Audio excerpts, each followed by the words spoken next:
ขอนอบน้อมต่อพระรัตนตรัยแก้วเจ้าสามประการน้อมเอาคุณพระพุทธเจ้าคุณพระธรรมเจ้าคุณพระสังฆเจ้าคุณพระอรหันตเจ้าอริยสงฆ์เจ้าจุตนจุองค์ได้เมตตาแผ่บารมีมาเป็นนวโลกุตรธรรมปกเกล้าเกษาปกห่มรักษาครูบาอาจารย์พระมหาเถระพระเถรานุเถระเพื่อนสหธรรมิกสหพรหมจารีทุกรูปทุกองค์ปกห่มรักษาศรัทธาสาธุชนคนดีโยมป่อโยมแม่โยมปี่โยมน้องทั้งหลายที่ติดตามรับฟังรายการสารธรรมยามค่ำทางสถานีวิทยุเพื่อพระพุทธศาสนาคลื่นสีขาวเพื่อชาวประชาวัดบรรพตสถิตอำเภอเมืองจังหวัดลำปางออกอากาศในคลื่นความถี่106.50 เมกะเฮิรตซ์จากอาคารเลขที่383หมู่ที่7วัดบรรพตสถิตศรัทธาญาติโยมทั้งหลายได้ติดตามรับฟังต่างลำปางต่างคลื่นนี้ต่างเชียงใหม่ต่าง104.50 เมกะเฮิรตซ์วันนี้คงออกอากาศละตะวาเปิดมีกิจกรรมถ่ายทอดที่เตียวขึ้นดอยพระธาตุดอยสุเทพเป็นงานประจำปีก่อนวันวิสาขบูชาเปิดเตียวขึ้นดอยกันก็เลยเปิดมีกิจกรรมหลายที่เนาะที่เชียงใหม่ครูบาอาจารย์ก็ได้ทำหน้าที่ถ่ายทอดให้กับวัดวาอารามต่างๆหลายที่หลายแห่งสถานก็เลยบ่ได้เกาะสัญญาณจากตังลำปางวันนี้ก็คงจะบ่มีงานตังใดละนะก็ได้เกาะตามปกติพบปะกันตังช่องทางอีกช่องทางหนึ่งก็ทาง Facebook ไลฟ์ศรัทธาญาติโยมที่สถานีไปบ่ถึงออกอากาศไปบ่ถึงในช่วงเวลานี้เพิ่นก็เข้ามาติดตามทาง Facebook ไลฟ์เอาเนาะบางคนก็เข้าไปติดตามทาง YouTube ช่องทางอีกช่องทางหนึ่งซึ่งครูบาอาจารย์ท่านอาจารย์พระครูสมุวิสุวัฒน์วรกิจโจช่างเทคนิคของวัดไฟหินนะผู้อำนวยการแล้วก็เป็นช่างเทคนิคโดยต้นชั่วโมงเจ้าอนุโมทนาสาธุศรัทธาญาติโยม ก็ขอบคุณนะทุกคนติดตามทางไลฟ์สดนะแม่พิษสมัยศรีเทพธำรงคุณกนกพิชัยนาแม่ครูเกษณีชัยเทพวันนี้ตันรับฟังต้นชั่วโมงเจ้าแม่ครูโยมน้องสมจิตอินทรวิจิตจากตังบันฟอดก็ดูทาง Facebook ไลฟ์ตัวขอบคุณทุกคนที่เข้ามาติดตามก็ถือว่าเป็นกำลังใจส่วนหนึ่งเวลาจัดรายการไลฟ์สดนี่ดับปิงบ่มีใครเข้ามาพอแน่สิจะง่อมเหมือนกันนะ ถ้ามีคนเข้ามาพอก่อนนึกหน้าตาศรัทธาญาติโยมได้ก็เหมือนกับได้อู้กับศรัทธาญาติโยมที่ฟังอยู่ต่างบ้านเนาะแต่ส่วนใหญ่ก็คือคนที่รู้จักมักคุ้นกันทำกิจกรรมต่างๆก็พบปะกันอยู่ตลอดเวลาเนี่ยเอาละศรัทธาพบปะกันวันนี้ก่อนที่จะนำเรื่องราวดีๆเป็นสารธรรมมาฝากมาแบ่งปันมาอุจากันอาตมาภาพก็จะปาศรัทธาอีพ่ออีแม่ส่วนหนึ่งที่เปิดติดตามรับฟังแล้วก็อยากจะทำวัดสวดมนต์โดยและอาตมาก็ถือว่าได้ทำวัดสวดมนต์โดยย่อโดยสังเขปไปในแต่ละวันจะทำนักก็จะบ่มีเวลาได้อู้จากันเนาะก็เลยทำเพียงหัวข้อที่ย่อๆพอประมาณที่ให้ศรัทธาญาติโยมได้ร่วมกิจกรรมในตอนเย็นก่อนจะฟังธรรมพร้อมกันแล้วก็กราบพระพร้อมกันก่อนเนอะกราบหนึ่งพุทโธเมนาโถกราบสองธัมโมเมนาโถกราบสามสังโฆเมนาโถอิมินาสากาเรนะพุทธังอภิปูชยามิ อิมินาสการเรนะธัมมังอภิปูชยามิอิมินาสการเรนะสังฆังอภิปูชยามิอะระหังสัมมาสัมพุทโธภะคะวาพุทธังภะคะวันตังอภิวาเทมิกราสวากขาโตภะคะวะตาธัมโมธัมมังนะมัสสามิกราสุปฏิปันโนภะคะวะโตสาวกสังโฆสังฆังนะมามิกราบ นะโมตัสสะภะคะวะโตอะระหะโตสัมมาสัมพุทธัสสะนะโมตัสสะภะคะวะโตอะระหะโตสัมมาสัมพุทธัสสะนะโมตัสสะภะคะวะโตอะระหะโตสัมมาสัมพุทธัสสะพุทธังสารนังกัจฉามิธัมมังสารนังกัจฉามิสังฆังสารนังกัจฉามิตุติยัมปิพุทธังสารนังกัจฉามิตุติยัมปิธัมมังสารนังกัจฉามิตุติยัมปิสังฆังสารนังกัจฉามิตาติยัมปิพุทธังสารนังกัจฉามิตาติยัมปิธัมมังสารนังกัจฉามิตาติยัมปิสังฆังสารนังกัจฉามิอิติปิโสภะคะวะอะระหังสัมมาสัมพุทโธวิชชาจารณะสัมปันโนสุขโตโลกาวิทูอนุตตโรปุริสธัมมะสารทิสัทธาเทวมนุษย์สานังพุทโธภะคะวะติครับถวายของพระอาจารย์ครับอาจารย์ครับผม อ่าได้อู้กับโยมของกันนะได้อู้แล้วครับมีคนไปหลายอยู่ครับประมาณสักเท่าไหร่ฮะพอดีโยมไกลมันอยากประมาณอ่าสัก15หรือเศร้าเท่าไหร่ประมาณเศ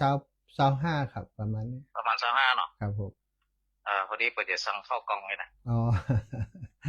ครับผมได้ครับโอเคครับสาธุครัอ่าบครับผมศรัทธาขอสุมาเนอะสาวาคาโตภะคะวะตาธัมโมสันทิฏฐิโกอากาลิโกเอหิปัสสิโกโอปานายิโกปัจจตังเวทิตาโพวินยูหิติสุปฏิปันโนภะคะวะโตสาวกสังโฆอุชุปฏิปันโนภะคะวะโตสาวกสังโฆยายะปฏิปันโนภะคะวะโตสาวกสังโฆสามิจิปฏิปันโนภะคะวะโตสาวกสังโฆยะทิทางจัตตาริปุริสายุคานิอัฏฐาปุริสาปุคลาเอสาภะคะวะโตสาวกสังโฆอาหุนายโยปาหุนายโยทักขินายโยอัญชลิการะนิโยอนุตตรังปุญญเขตังโลกัสสาติกราบพระพร้อมกันเนอสัทธาญาติโยมทั้งหลายกราบหนึ่งพุทธังวรันตังศิระสานะมามิกราบสองธัมมังวรันตังศิระสานะมามิ กราบสามสังฆังวรันตังสิระสานะมามิศรัทธาญาติโยมทั้งหลายทำวัดสวดมนต์เย็นด้วยกันเรียบร้อยแล้วต่อไปลำดับต่อจากนี้ไปจะนำเรื่องราวที่เป็นประโยชน์เป็นบุญเป็นกุศลมาจามาบอกกล่าวกับศรัทธาญาติโยมอีพ่ออีแม่ทั้งหลายเพื่อร่วมกันสร้างปุญญาบารมีในฐานะที่เฮาเป็นพุทธศาสนิกชนเป็นศิษย์สลีสัพปัญญูพระพุทธเจ้านับถือพระองค์พระธรรมและก็พระสงฆ์เป็นสรณะเป็นที่พึ่งศรัทธาญาติโยมทั้งหลายวงการคณะสงฆ์ของเฮาก็พยายามทำกิจกรรมต่างๆส่งเสริมความสันติภาพความสงบสุขสงเคราะห์อนุเคราะห์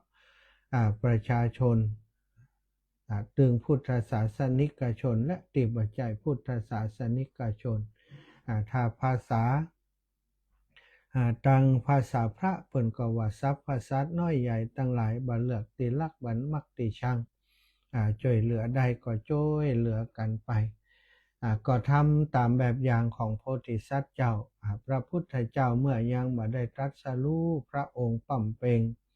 ปุญญาปารมีทานะปารมีศีลปารมีเนกขัมมะปารมีขันติปารมีวิริยะปารมี10 ทัศปารมี30 ทัศปารมี30 ทัศศรัทธาญาติโยมทุกภพทุกชาติตั้งแต่ตั้งความปรารถนาที่จะเป็นพระพุทธเจ้าพระองค์ได้ปั่มเปงยังปารมีธรรมเหล่านี้มาโดยตลอดซึ่งเป็นปารมีที่จะต้องทำจะต้องมีถ้าผู้ที่จะตรัสรู้บ่ได้ปั่มเปงปารมีอย่างนี้นั้นก็จะทำจะตรัสรู้บ่ได้หรือว่าจะเป็นพระพุทธเจ้ามาประกาศศาสนาบ่ได้นั่นเองปัจเจกพุทธเจ้าอาจจะเป็นได้ศรัทธาปัจเจกพุทธเจ้าหรือว่าสาวกอรหันตสาวกนี้ก็เป็นได้แต่ว่าถ้าจะเป็นพระสัมมาสัมพุทธเจ้าผู้ตรัสรู้ชอบได้โดยพระองค์เอง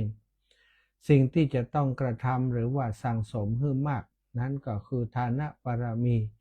ทานะปารมีทานะปรมัตถปารมีทานะอุปปะปารมีสัทธะจะต้องมีเรื่องเหล่านี้การสั่งสมบุญกุศลเราจะหันว่าตลอดช่วงที่พระองค์เวียนว่ายตายเกิดแล้วก็ปั่มเปงปารมีอยู่นั้นพระองค์ได้บำเพ็ญปารมีที่เรียกว่าทานะปารมีนี้เป็นที่ประจักษ์แก่คนทั้งหลายซึ่งถ้าถึงว่าทานศีลภาวนานั้นทานนั้นจะมีอยู่3ระดับขั้นด้วยกันทานทั่วไปอย่างที่ทำกันก็เรียกว่าทานะปารมีคือข้าวน้ำโภชนาอาหารทรัพย์สินเงินทองของนอกกายนี่เรียกว่าทานะปารมีถ้าคือของที่สำคัญกว่านั้น เข้ามาถึงเนื้อถึงตัวนั่นบริจาคเลือดในร่างกายก็ดีบริจาคอวัยวะในร่างกายให้กับคนอื่นก็ดีให้กับสัตว์อื่นก็ดีเพื่อความอยู่ได้ของเขาเพื่อความพ้นทุกข์ของเขาเป็นทานที่ขยับสูงขึ้นมาเรียกว่าทานะอุปปารมีการบริจาคสิ่งเหล่านี้ถือว่าอุทานะอุปปารมีแล้วก็สูงขึ้นไปกว่านั้นแถมบริจาคสละแม้กระทั่งชีวิตสละแม้กระทั่งคนที่ตัวเองฮักสละลูกสละภรรยาสละตัวเองสละชีวิตเพื่อจะเป็นทานเรียกว่าทานะปรมัตถปารมีซึ่งพระโพธิสัตว์ได้ปั่มเปงมาโดยตลอดก็สร้างความสงบสุขคือยุคสมัยสังคมในสมัยนั้นศรัทธามาในยุคสมัยของหมู่เฮาทั้งหลายตอนนี้วิทยาการทางการแพทย์เจริญในสมัยก่อนอาตมาบอกว่าการแพทย์มันเจริญถึงระดับอย่างปัจจุบันนี้ก็มีสมัยหนึ่ง มีพระชาติหนึ่งที่พระพุทธองค์พระพุทธองค์พระโพธิสัตว์เจ้าได้เกิดมาบำเพ็ญบารมีพระองค์ได้เกิดมาแล้วก็ได้มีพราหมณ์คนเป็นกษัตริย์ได้มีพราหมณ์คนหนึ่งกษัตริย์คนนี้ก็ฮื้อต้านทุกสิ่งทุกอย่างทุกประการก็มีพราหมณ์ตาบอดคนหนึ่งตาบอดบ่หันโลกว่าสวยงามอย่างใดก็เข้าไปพ่ำพรรณนาให้ฟังว่าข้าพเจ้านี้เกิดมาบ่มีบุญได้หันโลกอันงดงามใบนี้คนเปิ่นสรรเสริญว่าโลกมันสวยงามมันมีสีนั่นสีนี่แต่ข้าพเจ้าเป็นผู้มีดวงตามืดบอดบ่ได้หันอย่างเปิ่นลำบากนักโพธิสัตว์เจ้าก็หันว่าโอ้ท่านพราหมณ์นี่มีความตั้งใจอย่างนั้นอยากจะหันโลกอยากจะหันสรรพสิ่งตัวเปิ้นนี่ก็หันมาเมินแล้วเอาดีแล้วเขาหายได้หันว่าพระโพธิสัตว์บริจาคกูอย่างบ่มีอย่างไผไปขอแล้วบ่ได้นี่บ่มีพราหมณ์คนนี้ไปขอดวงตาวะซะท่าโพธิสัตว์เจ้าก็เลยเอาดวงตาของตัวเองนั้นบริจาคเป็นทานให้กับท่านพราหมณ์ท่านนี้ไปควักตาออกมา2 แก่นเลยพราหมณ์ไปก็มาคิดว่าควักคนเดียวเอาไปใส่มันจะดีก็หรือว่าวิทยาการแพทย์ตอนนั้นมันเจริญแล้วก็บ่ฮู้เนาะโดยอภินิหารอย่างใดก็บ่ทราบแน่เหมือนกันเอาฮื้อท่านพราหมณ์คนนั้นไปปรากฏว่าท่านพราหมณ์คนนั้นก็หันอย่างทุกสิ่งทุกอย่างก็ขอบคุณพระโพธิสัตว์เจ้าสถานี่ก็มีเรื่องอย่างนี้เกิดขึ้นตัวและเพราะองค์หลายครั้งหลายพระชาติที่เป็นโพธิสัตว์เจ้าได้บริจาคดวงตาได้บริจาคอวัยวะอื่นแม้กระทั่งบริจาคชีวิตให้กับสัตว์อื่นหันเสือหิวโหยจะกินลูกก็เป็นบาปเป็นกรรมกับมันตัว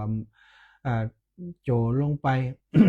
ตายอยู่ข้างๆแม่เสือก็บ่ได้ฆ่าลูกซะครับได้กินเนื้อโพธิสัตว์เจ้าแล้วก็มีชีวิตหลอดบ่ได้ทำกรรมอันนักคือฆ่าลูกตัวเอง สถาทำไมวันนี้ถึงเรื่องนี้ ที่เรื่องนี้เพื่อจะให้ศรัทธาได้ตระหนักว่าปัจจุบันนี้ วิทยาการแพทย์นั้นเจริญการที่จะบริจาคอวัยวะหรือว่าการบริจาคสิ่งต่างๆนั้นเราสามารถจะทำได้ผ่านทางความเจริญทางการแพทย์ตอนนี้อาตมาได้ฟังข่าวต่างๆที่โรงพยาบาลศูนย์ลำปางของเราหลายครั้งแล้วได้หันท่านอาจารย์พระมหานพดลสุวรรณเมธีไปร่วมกิจกรรมบริจาคร่างที่โรงพยาบาลศูนย์ลำปางเปิ้นก็เหมือนกับว่าตั้งโรงพยาบาลศูนย์ลำปางนี้คือเครดิตกับท่านอาจารย์แล้วก็ท่านอาจารย์ก็ได้รับมอบหมายจากหลวงพ่อเจ้าคณะจังหวัดลำปางพระราชจินตะวชิราภรณ์ซึ่งหลวงพ่อเจ้าได้มอบหมายให้ท่านอาจารย์ปฏิบัติหน้าที่แต่ในหลายๆเรื่องโดยเฉพาะเรื่องของการศึกษาการเผยแพร่และก็การสงเคราะห์ในเรื่องนี้ในเรื่องการบริจาคอวัยวะอย่างต่างๆที่โรงพยาบาลจัดถ้ามีเคสอย่างที่เปิ่นบริจาครีบด่วนบางครั้งบางทีผ่าตัดกลางคืนศรัทธาญาติโยมผ่าตัดกลางคืนแล้วก็ต้องเอาอวัยวะไปส่งปลายทางนี่จะต้องไปหื้อศีลหื้อปอนกลางคืนก็ต้องไปกลางคืนนี่ในโรงพยาบาลศูนย์ลำปางของเราก็ดีและโรงพยาบาลที่เจริญเกือบจะทุกที่เปิดมีศูนย์รับบริจาคอวัยวะนี้ก็จะมีกิจกรรมแบบนี้คือในเวลามีคนเสียชีวิตอุบัติเหตุก็ดีอย่างก็ดีถ้าเกิดอุบัติเหตุแล้วก็ไม่สามารถจะอยู่ต่อได้ละจะหมดลมหายใจอยู่แล้วโรงพยาบาลหรือว่าญาติเปิ้นมีความประสงค์จะบริจาคอวัยวะของผู้เป็นลูกเป็นหลานที่ประสบอุบัติเหตุ เป็นบิดามารดาที่ประสบอุบัติเหตุเปิ่นบ่ไหวและเปิ่นไปต่อบ่ได้แล้วเปิ่นอย่างใดเปิ่นก็ต้องเปิ่นถึงเสียชีวิตลูกหลานก็หันประโยชน์ว่าถ้าได้บริจาคอวัยวะที่มีอยู่นั้นนะที่ยังใช้งานได้อยู่ไปให้กับคนอื่นก็เหมือนกับต่อชีวิตให้กับคนอื่นคือมีชีวิตยืนต่อไปแล้วก็ผู้เป็นพ่อเป็นแม่เป็นพี่เป็นน้องเฮาที่ได้บริจาคอวัยวะจะได้บุญใหญ่จะได้มหาบุญเป็นตานะปรมัตถถาปารมีเปิ้นก็ได้บริจาคกันทุกครั้งที่อาตมาได้หันเคสที่เปิ้นบริจาคอวัยวะต่างๆและท่านอาจารย์ไปร่วมกิจกรรมก็ดีใจเกิดความรู้สึกว่าคนที่เปิ้นเนาะเสียสละได้แม้กระทั่งอวัยวะคือกับคนอื่นนั้นถือว่าเปิ้นก็บ่ต่างจากโพธิสัตว์เจ้าเลยสถาญาติโยมซึ่งคนส่วนใหญ่ก็กลัวนะแม้กระทั่งญาติพี่น้องส่วนใหญ่นี่บ่ใจคือ100คนนี่จะมีคนที่บริจาคนี่ประมาณสัก 4-5 คนเท่านั้นนะสถาบ่ใจว่า100คนก็บริจาคกันหมดนะบ่ใจแล้วก็คนส่วนใหญ่ที่100คนที่เปิ้นบริจาคนั้นเปิ้นก็กลัวว่าญาติของเปิ้นถ้าตายไปแล้วเกิดมาแห่งชาติจำมีตาพ้องจำมีหัวใจพ้องจำมีไตพ้องที่บริจาคไปเหล่านั้นจะบ่มีของเหล่านี้เป็นคนพิกลพิการในอนาคตชาติภายหน้านะซึ่งความเป็นจริงนั้นก็คือเป็นความเข้าใจผิดแต่ว่าบางทีการตัดสินใจอย่างนี้ก็เป็นเรื่องที่มันละเอียดอ่อนเนาะความรู้สึกของคนเป็นความละเอียดอ่อนแต่ถ้าเปิ้นเข้าใจเรื่องราวนี้ว่ามันเป็นการบริจาคที่ยิ่งใหญ่แล้วมันเหมือนมันได้ต่อชีวิตของคนอื่นคือมีชีวิตอยู่ต่อไปได้เปิ้นสามารถทำได้นั้นก็เป็นบุญอันยิ่งใหญ่เขาจะหันว่าการทำพิธีต่างๆเกี่ยวกับกรณีอย่างนี้นะสถาเปิ้นทำอย่างยิ่งใหญ่มากนะทำคือถือว่ายิ่งใหญ่เปิ้นจะมีตั้งผู้ว่าราชการจังหวัดเนาะผู้นำใหญ่ๆของจังหวัดนั้นไปแสดงความยินดีกับญาติโดยงานศพก็จะได้รับพระราชทานเป็นงานศพพระราชทานโดยเป็นถือว่าเป็นเกียรติกับผู้ที่เปิ้นเสียชีวิตแล้วเปิ้นได้บริจาคอวัยวะแต่มาเรื่องนี้ก็เพราะว่าตอนนี้นะทางโรงพยาบาลศูนย์ลำปางได้มาขอความอนุเคราะห์จากสถานีวิทยุคลื่นสีข่าวเพื่อชาวประชาของเฮาซึ่งท่านอาจารย์พระมหานพดลสุวรรณเมธีเป็นเจ้าของเป็นผู้อำนวยการอยู่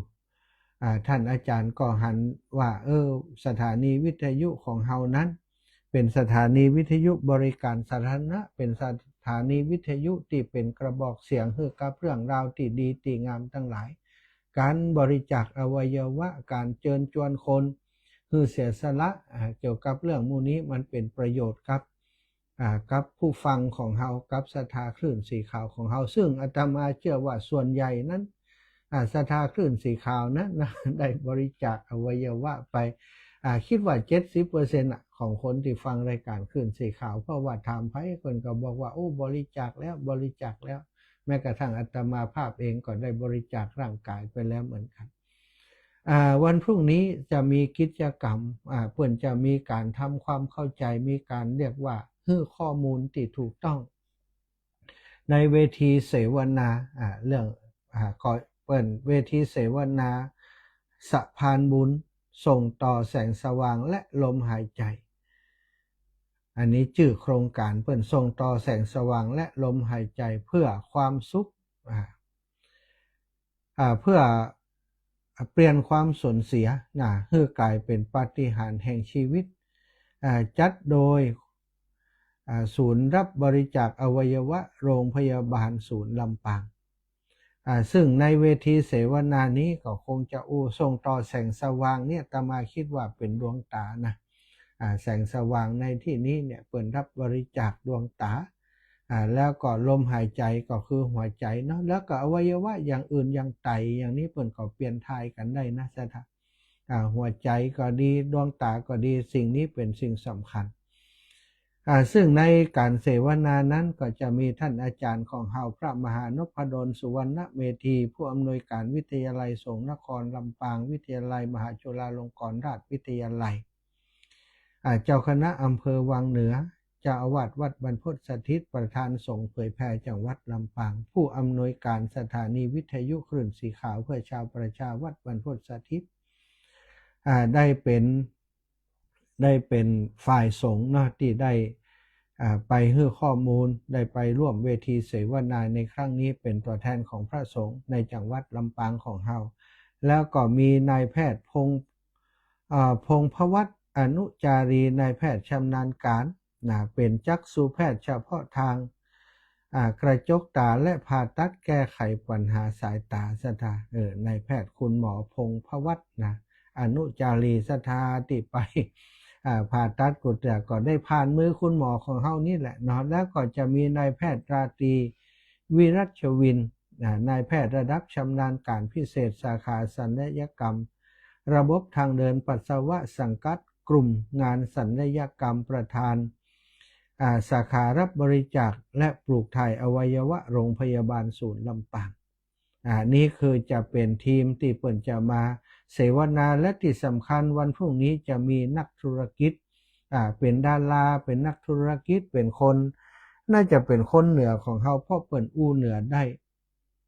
ภาคกลางได้แล้วก็อีสานได้น่าจะเป็นคนเหนือรูปล้อหล่อ ศรัทธาโยมผู้หญิงเนอะคุณโยมพัสวัตรวรรณทองคุณพัสวัตรวรรณทองหรือว่าบิลลี่ดาราและพิธีกรในวงการบันเทิงนักธุรกิจหนุ่มออนไลน์ที่ประสบความสำเร็จผู้เชี่ยวชาญด้านการสร้างแบรนด์เป็นประธานในที่ปรึกษาของ บริษัทต่างๆร่วม 5-60 บริษัทสถานเป็นคนหนุ่มติดไฟแรงแล้วก็ใจบุญจะมาร่วมเวทีเสวนาโดยแล้วก็ในวันพรุ่งนี้เพิ่นจะมีของที่ระลึกสำหรับผู้ที่มาร่วมงานหรือว่าผู้บริจาคมาบริจาคอวัยวะหรือว่าบริจาคร่างกายต่างๆนี่เพิ่นจะมีของที่ระลึกคือนะเป็นของเป็นหนังสือตัวเป็นไออย่างนี่เอาสร้อยข้อมือตัวนี่มีหลายอย่างอยู่เนอะศรัทธาญาติโยมแล้วก็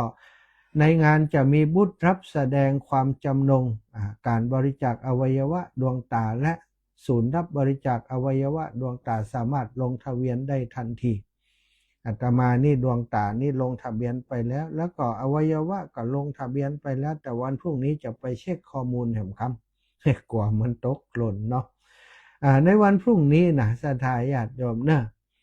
อยากจะให้ศรัทธาอีพ่ออีแม่ได้มีโอกาสไปสร้างบุญด้วยกันสร้างบุญญาบารมี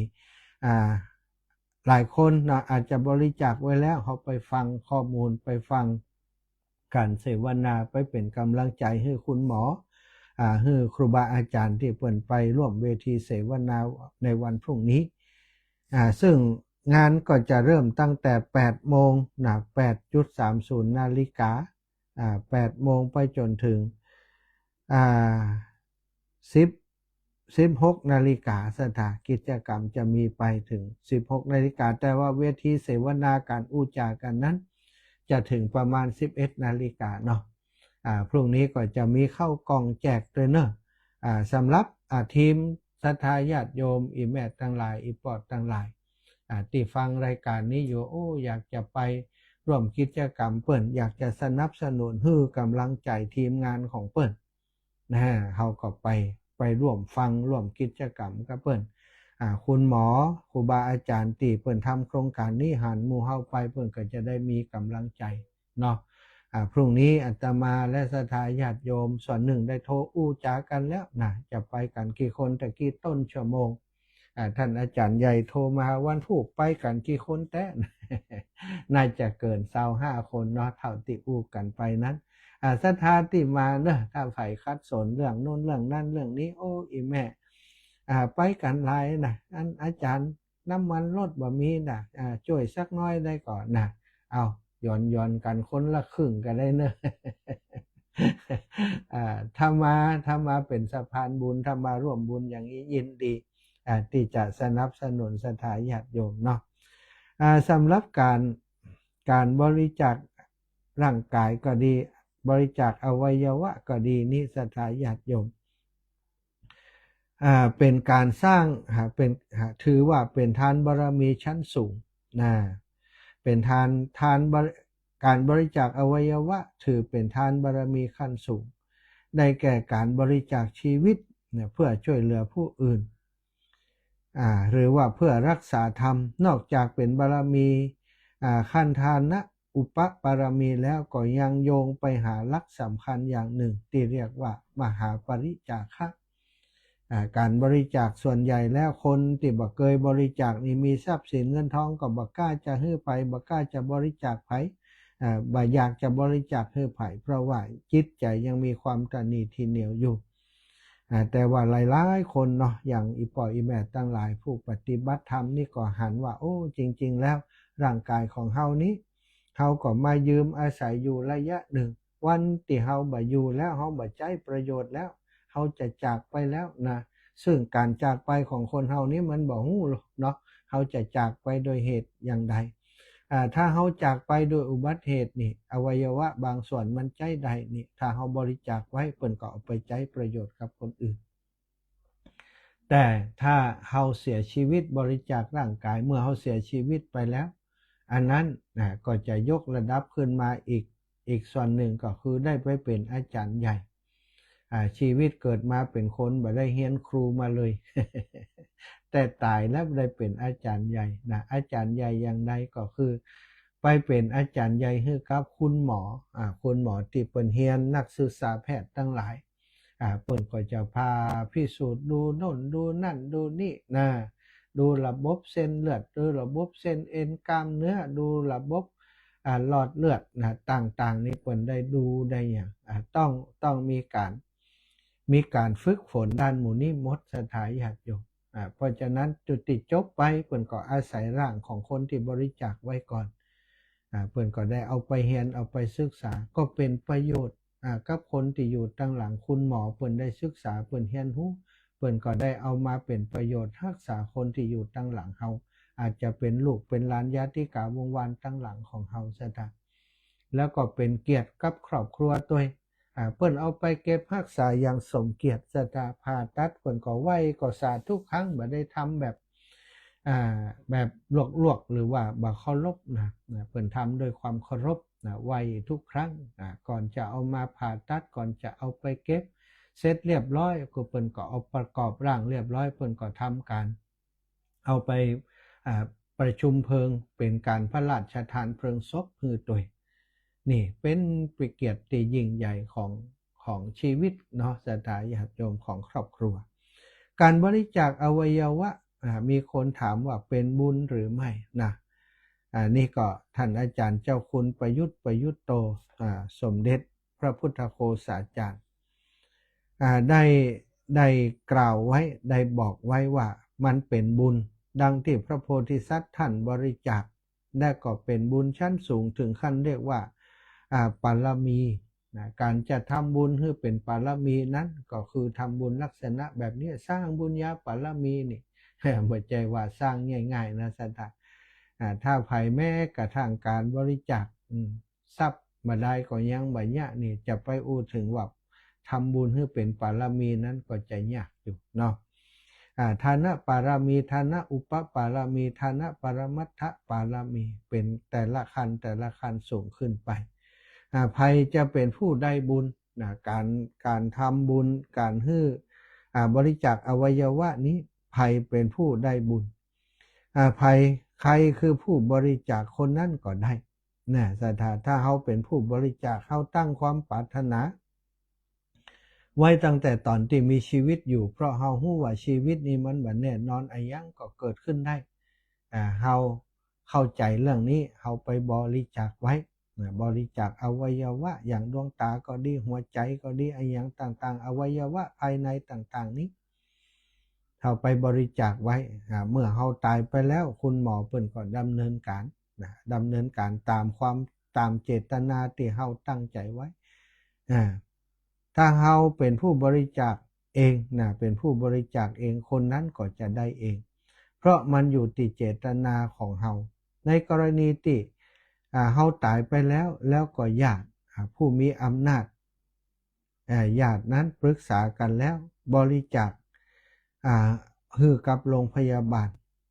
ในแง่นี้ก็คือญาติที่บริจาคนั้น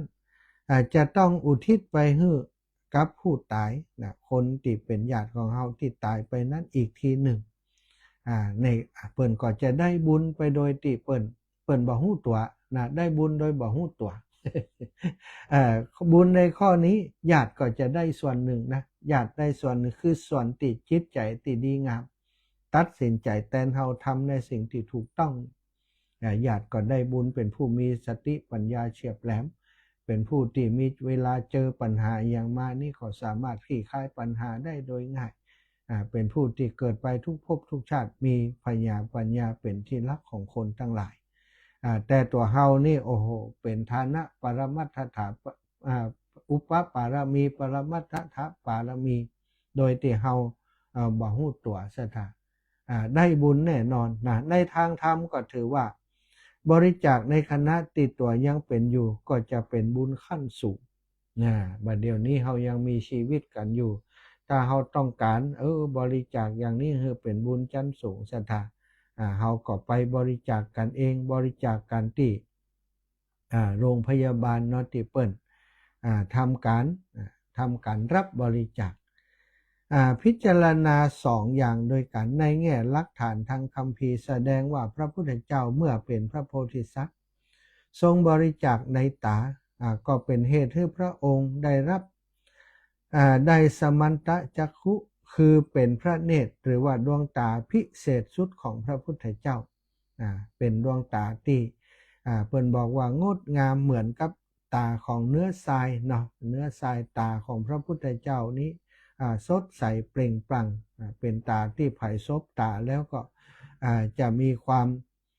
สุขสงบเย็นขึ้นมาทันทีนี่คือพระเนตรที่พระองค์ได้จากการที่พระองค์บริจาคในตาเหมือนกันพระคัมภีร์ก็สนับสนุนชัดเจนว่าชาติหน้านั้นคนที่บริจาคนั้นตาที่เขาบริจาคไปนั้นมีแน่นอนแล้วก็เป็นตาที่ดีที่งามตัวบ่มีโรคภัยเกิดขึ้นกับตาเขาเป็นบุญเป็นอานิสงส์แล้วก็ในแง่ของเหตุผลคนที่บริจาคอวัยวะให้คนอื่นก็คือผู้ที่ปรารถนาดีต่อเขาอยากให้เขาพ้นจากความทุกข์หายจากเจ็บป่วยอยากให้เขาเป็นสุขจิตอย่างนี้ในตอนที่คิดก็เป็นจิตที่ดีคือจิตที่ยินดีเบิกบาน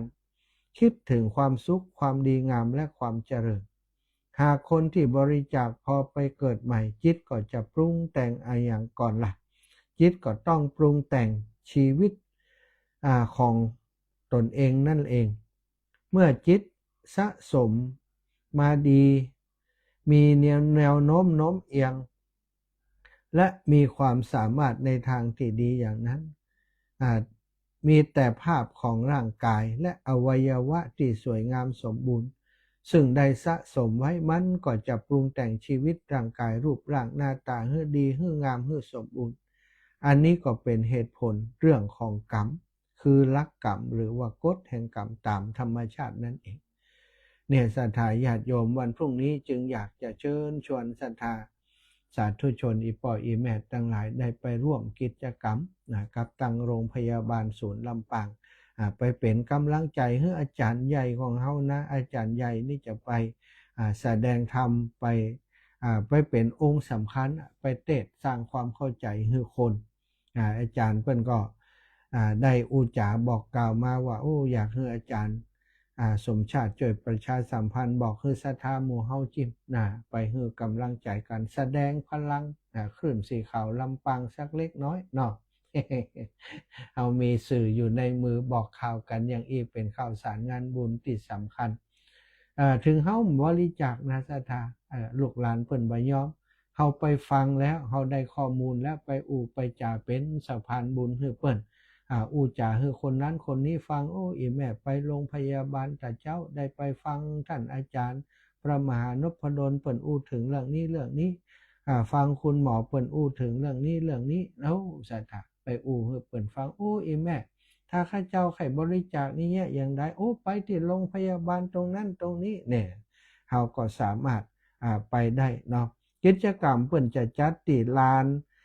แฮปปี้พาร์คโรงพยาบาลลำปางสถาไปก็หาง่ายเนอะลานที่มีรูปของหลวงพ่อเกษมอยู่เนี่ยตั้งเปิ่นจะมีโดมอยู่ประเดี๋ยวนี้หาง่ายนะตั้งหลังตึกนะตั้งหลังตึกอันข้างตึกสิทธิเกษมนะข้างตึกคณะไปเลยอาตมาก็จะอยู่แถวนั้นคอยดูแลอีป่ออีแม่อยู่นะไปวันพรุ่งนี้เปิ่นก็จะมีของที่ระลึกคือสำหรับคนที่ไปร่วมงานแล้วก็ร่วมบริจาคนะมีวัตถุมงคลที่ปลุกเสกเรียบร้อยแล้วมามอบให้ตลอดถึงหนังสือธรรมะอย่างดีให้ตัววันพรุ่งนี้เนาะก็เข้ากองตัวนะเปิ่นจะตะกี้อาจารย์เปิ่นโทรมาเช็คว่าคนไปหลายเปิ่นจะได้ดูแลเรื่องเข้ากล่องให้สถานนะฝากเรื่องนี้ไว้เป็นบุญคือกับศรัทธาญาติโยมได้ไปแสวงไปเอาบุญด้วยกันวันนี้เนาะฝากศรัทธาได้เป็นสะพานบุญบอกคนตั้งหลายที่เปิ่นบ่ได้ฟังเนาะจนเปิ่นไปฟังตัวก็ได้เนาะไฟบ่มีค่าน้ำมันไปเบิกเอาพุ่นเนาะ ไปเบิกในอย่างอาตมาได้เนาะอยากจะให้ศรัทธาได้ไปฟังเนาะก็ถือว่าได้ทำบุญร่วมกันโยมน้องสมจิตอินทรวิจิตรนะไปแสดงตัวจิมวันพรุ่งนี้วันพรุ่งนี้จะมีรางวัลให้พี่น้องตังนากวางนาฟานเนาะได้บอกรถของแม่แก้วนะแม่แก้วบรรณากวางไว้โยมน้องนงลักษ์นงลักษ์ชัยชนะเป็นตัวแทนสายตังแม่ทะเนาะพี่น้องตังแม่ทะไม่ยากก็มาเนอะไม่ยากสวัสดิ์โยมปอพี่น้องบรรลุธรรมาได้มาเนอะการรถมาเอาเตียตมาเพื่อเลย ตั้งพร้อมหูกับเนาะอาจารย์สมชาติใจใหญ่มาได้หน้าตีโรงพยาบาลศูนย์ลำปางโยมแม่สวัสดิ์โยมพ่อแสงแก้วพี่น้องตังบรรลุอยากจะให้มาเนาะมาร่วมฟังมาร่วมเป็นสะพานบุญด้วยกัน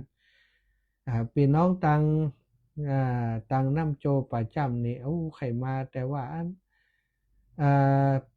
8 โมงเกิงเนอะโยมน้องคุณโยมถามมาตังไลฟ์สดว่ากี่โมงเจ้านะ8 โมงครึ่งมาได้เนาะ8 โมงเกิงมาเนอะ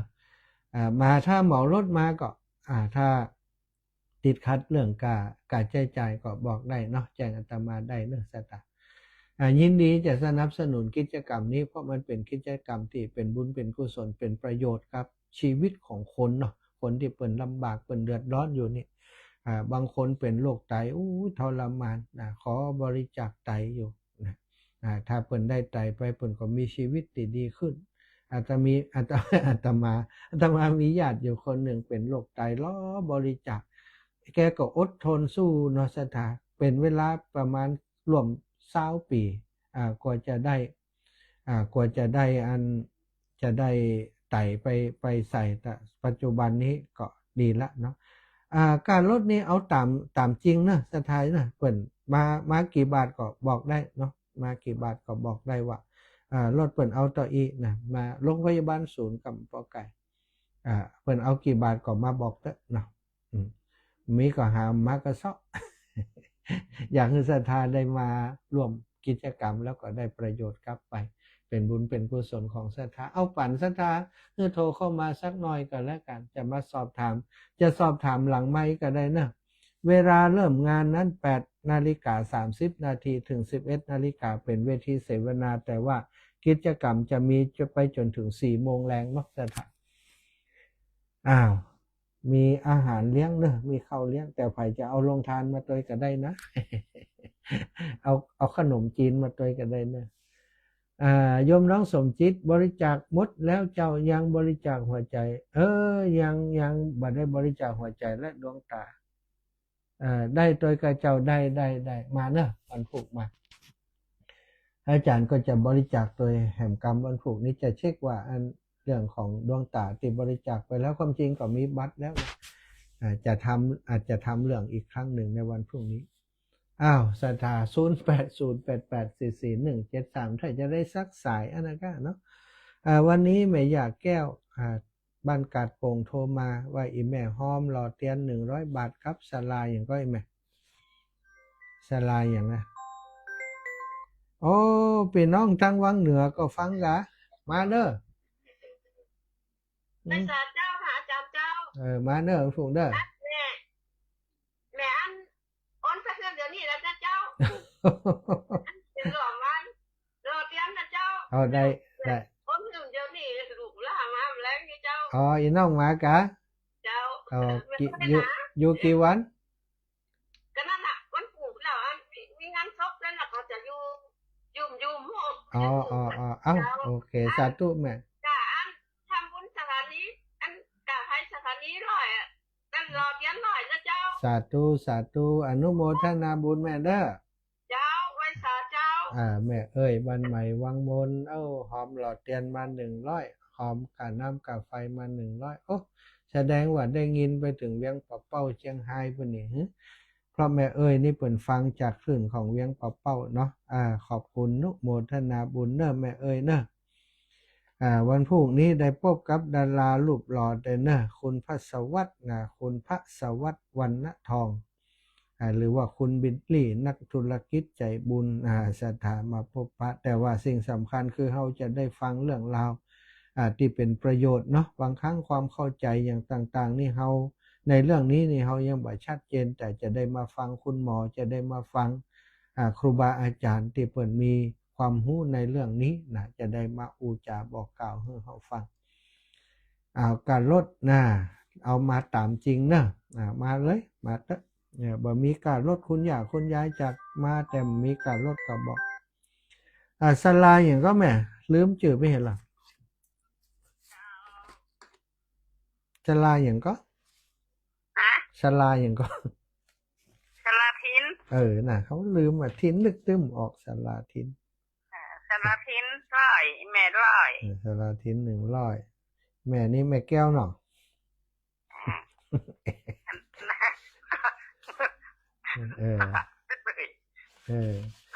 ถูกมาเด้อจำประวัติดิใช่ถูกต้องจำประวัติจำพูดแม่ก็ไปหาหมอนะนี่มันดีอยู่ทั้งนั้นฮันร้านฮันตีอันมีโดมโค้งๆให้เป็นจุดที่เขาจังมานั่งพักเนี่ยกิจกรรมอย่างนั้นที่อยู่ระหว่างเจ้าอยู่ระหว่างตึกสิทธิเกษมกับตึกที่เขาจะเดินไปอันที่สุตินารีอย่างมันแถวนั้นไปนะตั้งหันกันถึงหันก็หันหัวลั่นมาหมับก็เข้าไปกัน6 โมงออกบ้านไหมจ้ะอีน้องไปส่งน้องให้น้องไปส่งเขาเจ้าเลียดดีค่ะสาธุนะแม่นะบุญรักษาเนื้อเจ้าแม่เจ้าแม่บัวเย็นจันทบลืมบอกอีแม่นะแม่บัวเย็นจันทบตั้งแต่ฟังอยู่แหละอีแม่หมอรถมาเลยนะอันถูกบริการเนาะบริการเรื่องรถกันแล้วกันเดี๋ยวแม่บัวเย็นจันทบอย่างใดก็เดี๋ยวหลังจากจบรายการแล้วจะโทรไปหา เตรียมตัวไว้สถาพี่น้องบ้านศรีวัดเก้าเนอะมาโดยแม่ยาจริงแม่บัวเย็นจันทบจริงได้ไปร่วมฟังร่วมยังกันกินข้าวแล้วก็กลับเนาะท่านอาจารย์จะหมดเวลาแล้วมาสายนะอาจารย์เราก็รายการเหรอเข้ารายการจะหมดแล้วครับเราได้จะมีรอบ2เอานะไม่มีครับวันนี้วันจันทร์ฮะพรุ่งนี้ครับอาจารย์จะได้เลขผมซื้อเลข5วันจันทร์มันมี5อาจารย์ครับแม่จะได้ไม่เป็นไรไม่เป็นไรครับครับผมขอบคุณครับศรัทธาญาติโยมเวลาหมดเวลาแล้วก่อนจะออกรายการนะเอาลาก่อนกันแล้วกันจัตตาโรธรรมาวัฏันติอายุวันโนสุขังพลังแม่สมบูรณ์เจ้าวันนี้อะไรค่ะเจ้าน้อยวันนี้เจ้าแล้วนะจะได้มาขวายก็จะหมดละมาขวายวันไหน ฮะมีอย่างเอาว่าไป ไม่หนังว่าเสียงเป็นวัดแน่ เป็นนิดหน่อยเป็นนะ จะไปคือมันหนักหนาอย่างพอ ใช่ ตูลงย้องเดี๋ยวเจ้าออกรายการอยู่ที่ ยังเหมือนอย่าง จ้า เดี๋ยวสักวันเก่าก่อนจ้ะ เปิด ข นะ อบคุณ